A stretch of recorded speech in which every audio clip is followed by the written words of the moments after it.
Hello, everyone. So for today's lecture, we're going to be looking at working conditions during the Industrial Revolution. During that period from 1870 to about the turn of the century, when industry was growing greatly, of course, people are moving into the factories, moving in to work for this industry, but the conditions of these workers was terrible in many ways. So the growth of industry in the United States obviously marked the growth of workers. But the problem was that these workers had no guarantees, had no government oversight, and so they were kind of abused in many ways. The average work week was about 60 hours a week compared to today's average work week of 40 hours. 35,000 workers died each year in industrial accidents. That is a huge, huge number of people who are getting injured in factories, injured on the job, or dying as a result of these injuries. The average pay was about $449 a year, which is about $12,049 today. So well below the poverty rate. But unskilled workers made about $220 a year. That's less than $6,000 today. So you can really see how without government oversight, with the growth of industry, that businesses and these huge companies were taking advantage of the labor force and abusing the labor force. So companies had incentives to hire underage workers because they were cheaper to pay. 18% of workers were under the age of 16. There were no safety standards in the factories, no safety standards in these industries. No one checked on how safe things were. There was no workman's compensation. That means that if you got hurt, you did not get paid while you were away from the job. You had to come back to work again. There was no pension or retirement fund. You had no money being put aside, paid for when you were done working. Um, they also would hire temporary workers or what they called scabs. And these would be if a company or their workers tried to go on strike, they would hire scabs, these temporary workers, to replace them. So that would disincentivize the workers from going on strike because they would just no longer have a job. They also would blacklist, companies would blacklist their workers if they complained, did a bad job. And what these blacklists were is basically said they would fire them and then they would tell other companies not to hire them. So if you didn't do a good job at your factory, you couldn't even get hired at another factory. And finally, workers were forced to live in company towns, which were small little villages outside of the factories. So they really could not even get away from the company at all. There are numerous examples of this abuse. As you can see here, these are newsboys delivering newspapers. Their day started at 2 a.m. They would get the newspaper, go out and deliver it. You can see how common child labor is with the story of Minnie Carpenter. Minnie worked 10 hours a day as a spinner in a textile mill. For that work, Minnie was paid 50 cents a day. That equals out to about $12.64 a day. Not very good at all. See here, Francis Lance. He's a 5-year-old paper boy. So he started his day at 2 a.m. and he rode the trolley, passing out papers, selling papers there. You can see this is a dangerous job. He's on the railing there, but there's no safety. There's no standards for child labor. You can just see him riding there on the picture, riding there, easily getting hurt. But this is how labor was treated during industrialization. Harry McShane experienced the harsh treatment of labor. He was a 16-year-old. His right arm was pulled off at the shoulder and left kneecap shattered when he was caught in a belt and sucked into a machine. So it's a horrific injury on the job. However, his employer did not compensate him for his injury or pay him during his recovery. So they didn't give him any money as a result of being injured, and they didn't pay him while he was injured.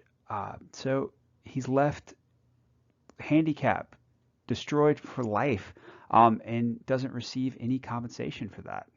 But direct injuries and scars weren't the only thing that happened to people. Eugene Bell began working at a textile mill in Gastonia, North Carolina at the age of 5. He said that he coughed up cotton balls every day for the rest of his life because of that, because of the damage to his lungs. So there were no safety standards in these mills. Also couldn't miss work, even as a child. Here's a picture of Katie Kurtzko. She was a 7-year-old. In this picture, she is going to work even though she has mumps and a severe fever. So we think about that today, how we get sick, we don't go to school, we don't go to work, we call it sick. That wasn't an option for these people, even at 7 years old. Here's a picture from a factory where people shucked oyster, basically got the oyster meat out of the shell. Entire families would work here from 3 a.m. to 5 p.m., 7 days a week. A mother gave birth to a little girl and was in the factory the very next day. That infant grew up in the factory. You can see that in that example there is that child standing behind, young toddler standing behind the line as young people are working, as adults are working, day in and day out. Here's another depiction of the oyster shuckers. You can see the children lined up working next to the adults. It kind of gives you a good picture of the youngest child, the middle child, and maybe the father. But the whole family is there working day in, day out. One of the harshest jobs is that of a coal miner. Coal miners typically work 10.5 hours a day and made about $1 for those 10 hours of work. That's about $25 today. But these people worked underground that entire time. And many of these people suffered from lung disease after being stuck down and sucking in coal dust for their entire life. Here's a picture of Jeannie Camillo. She was an 8-year-old. She was posing for a picture. But that look of concern she has in that picture is due to her father, who is yelling at her for stopping to pose for a picture and get back to work at 8 years old. Think about these conditions that people lived in. These jobs were extremely dangerous. As I said, 35,000 people a year died as a result of accidents. You can see here men and boys working a saw without any safety equipment. There's another depiction of a boy working a complicated piece of machinery with his bare hands holding on, no helmet, no safety goggles, no protection of any kind, because there was no regulation. Here's a picture from our area. These are workers at the Roanoke textile mill. This is a picture around 1900, and you can see children and adults who worked in Roanoke at a textile mill. So this was everywhere in the country. This is what you were seeing as people industrialized. These children who were working the factories were getting no education at all. So here's some excerpts from a government study. It said that 75% of work children knew absolutely nothing. Most have never been inside a schoolhouse. The vast majority could not spell more than one syllable. Many could neither read nor write their own names. 95% had never heard of the Civil War or Abraham Lincoln. 60% had never heard of the US or Europe. 30% could not name the city in which they lived. A girl aged 14 said Europe was in the moon. So even think about that. 30% could not even name the city they were currently living in. They're getting no education. They're going to a factory or a mill every single day. This is also extremely hard work in a lot of cases. Here's an excerpt from a laborer at the Homestead Mill. He said, "His days are hard. I guess it's hard. I lost 40 pounds the first 3 months I came into this business. It sweats the life out of a man. I often drink 2 buckets of water during 12 hours. The sweat drips through my shoes and runs down my legs and fills my shoes." This is from a laborer working at a mill. How hard every single day is on him. Workers also had to live in towns that were built by the companies, and the companies issued banknotes that could only be used in those towns. So what happens, workers had to live in these towns and shop in company stores using the money that they were given. And the housing and goods were 25% more expensive than the outside world. So they were basically trapped in a lot of ways. And the contracts were also bad. Many of these workers were forced to sign bad contracts and able to work. Some of these contracts were known as yellow dog contracts, which basically stated that a worker could not join a workers union or they'd be fired. They could also be blacklisted, which meant that they would be fired from their job, and then other factories would be told not to hire them. So the question we're really left with is, why were these conditions so bad? One of the reasons is that there were so many workers and so many new jobs, and what that allowed was that there was a class of workers known as scabs who would replace workers who went on strike. So workers couldn't strike or they would lose their job to these scabs who were on temporary contracts. You can see the disdain for some people, from people who had work in this quote and in this picture. The quote says, "After God finished the rattlesnake, the toad, the vampire, he had some awful substance left with which he made a scab. When a scab comes down the street, men turn their backs and angels weep in heaven, and the devil shuts the gates of hell to keep him out." See the disdain for these people because workers don't feel like they can strike, don't feel like they can leave a job because they'll be quickly replaced. The reason for these harsh conditions was the growing idea of social Darwinism. Darwin famously created his theory of evolution and the idea of survival of the fittest in the 1860s, and this became embraced by people as an idea that actually applied to society as well. So government and the growing middle class embraced the idea that the fittest will survive. The people who worked hard, were honest, determined, thrifty, etc., will succeed, that it will shift out and they will move to the top. So that allowed for people to justify treating people so badly.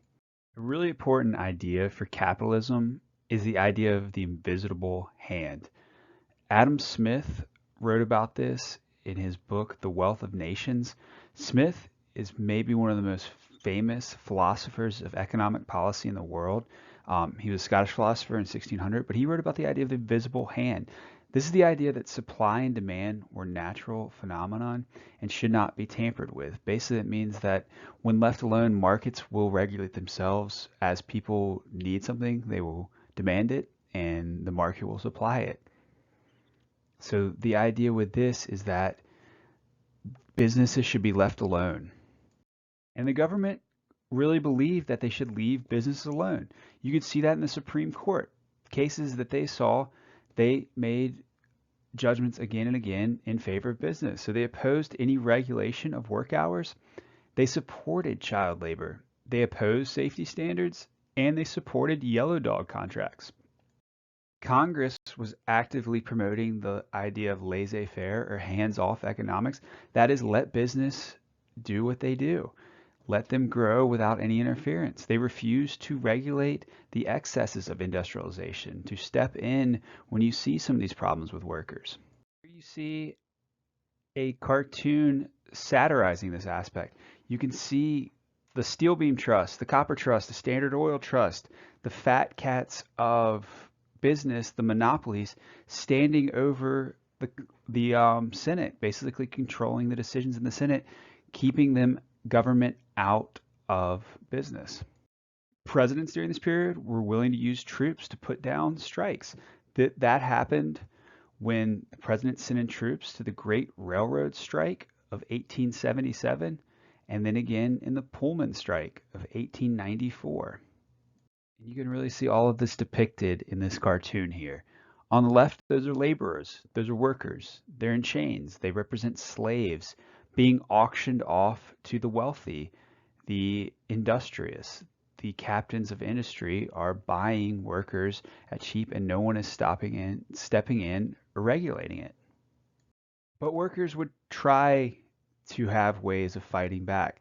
And the ways they fought back were in unions. They would join together outside of the company to have a group that would work for their rights.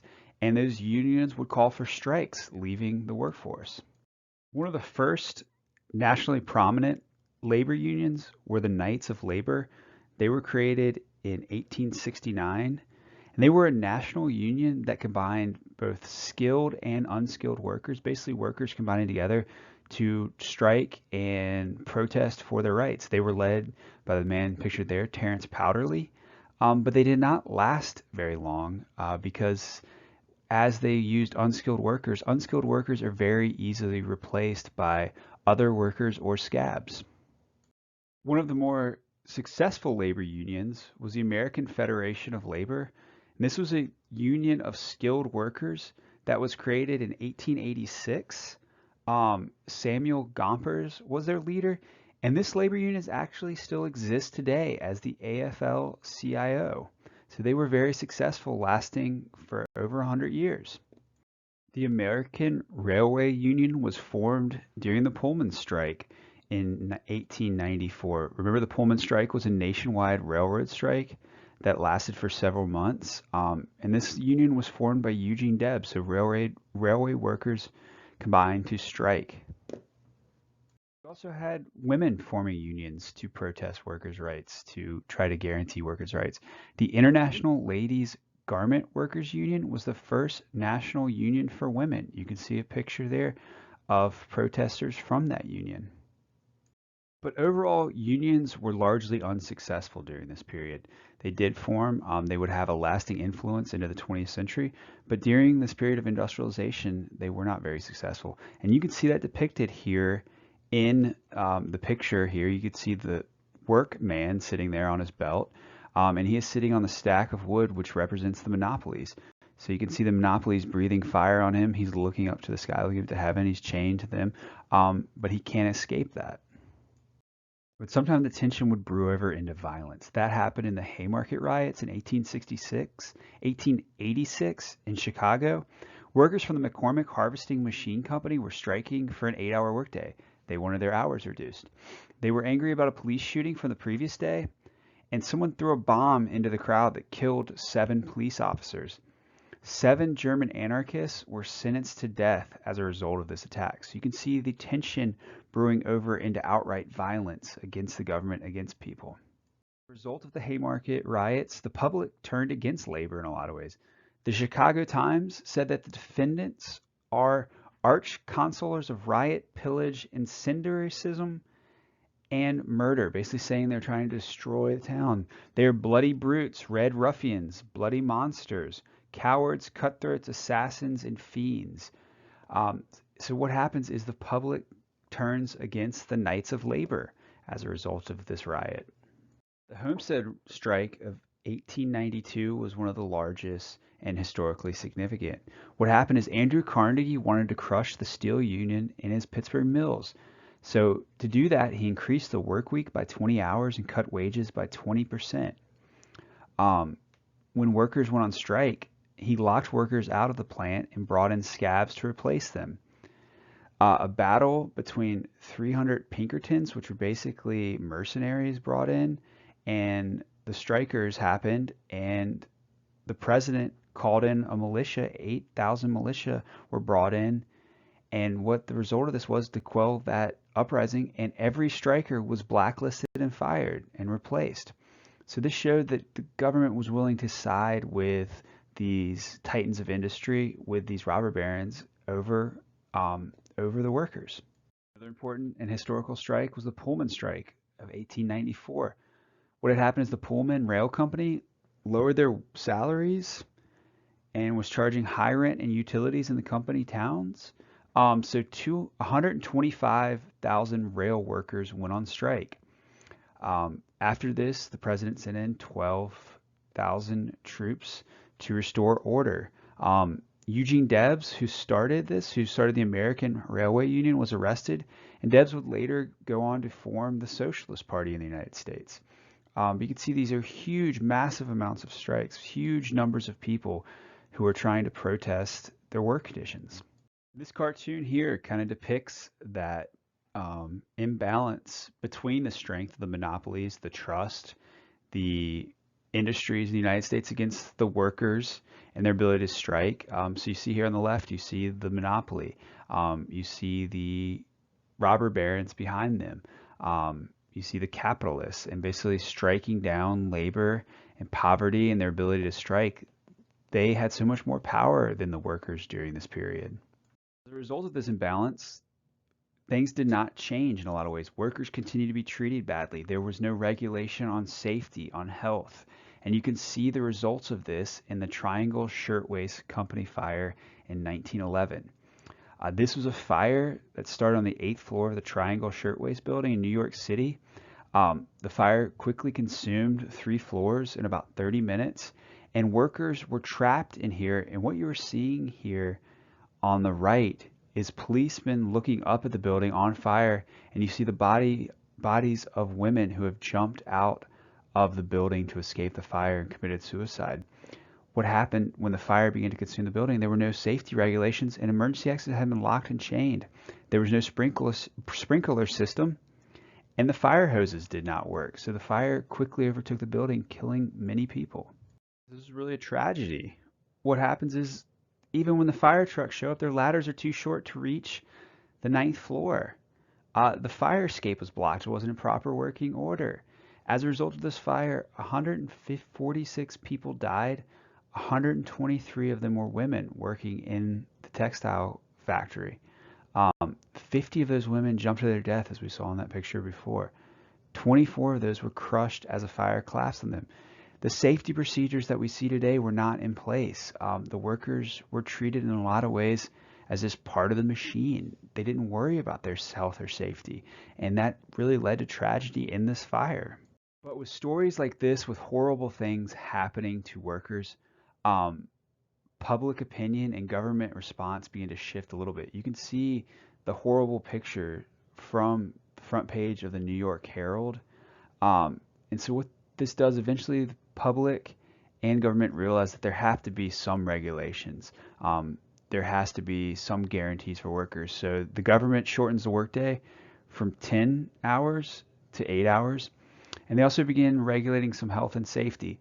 So while things remain bad for many workers, they are beginning to get better as people catch on to the horrors of what's been happening.